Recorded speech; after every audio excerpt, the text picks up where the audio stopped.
Volgens Alcides Cova is er interesse in de raffinaderij.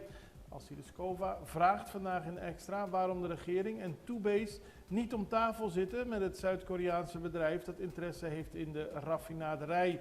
Hij wil dat weten van premier Gilmar Pisas. Tot nu toe wil Toebase en Raffineria Ricossau niet reageren op brieven en niet om tafel gaan met een Zuid-Koreaanse multinational die interesse heeft in de raffinaderij, aldus Alcides Cova. Hij is lid van vakbond SGTK en dat de werknemers van de aannemers op het terrein van de ISA-raffinaderij vertegenwoordigt. Volgens hem is er interesse en is het ongelooflijk dat de regering niet wil praten. Dat kan namelijk helemaal niet kwaad.